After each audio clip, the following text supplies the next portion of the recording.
Bonjour, bon après-midi à vous mesdames et messieurs. Merci de nous recevoir chez vous pour cette tranche d'information de 13h30.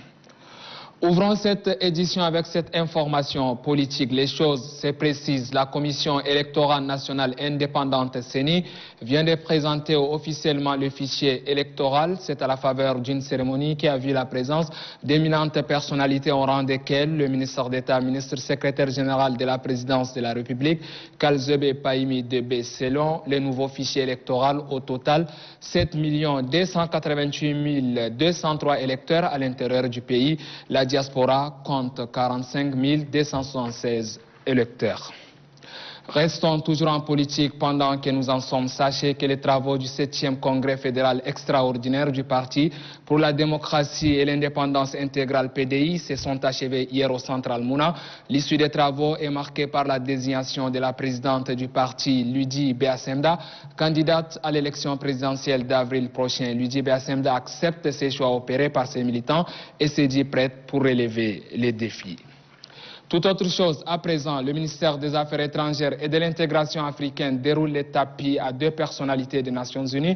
Le représentant résident du Fonds des Nations Unies pour la population, Séné Hunton, a présenté au chef de la diplomatie tchadienne, l'ambassadeur Amin Abbasidik, ses lettres d'accréditation. S'en suivent les échanges qui portent sur les relations entre cette institution onusienne et le Tchad. Dans le même décor, le représentant du programme des Nations Unies pour le développement PUNIT, Camille Camilidin, a aussi présenté au ministre des Affaires étrangères ses lettres d'accréditation.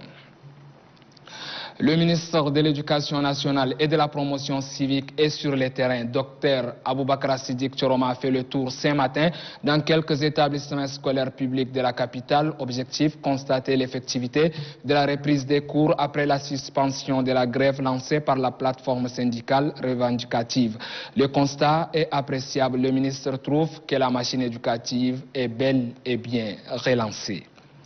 Au pied de cette édition, le président du comité olympique et sportif tchadien, Maître Bakar Djarma Omi, accueille depuis hier à l'aéroport international Hassan Djamous les présidents et secrétaires généraux des fédérations des 22 pays d'Afrique. Ils sont sur place en Djamena pour prendre part à la journée de réflexion qui aura lieu le 14 février prochain.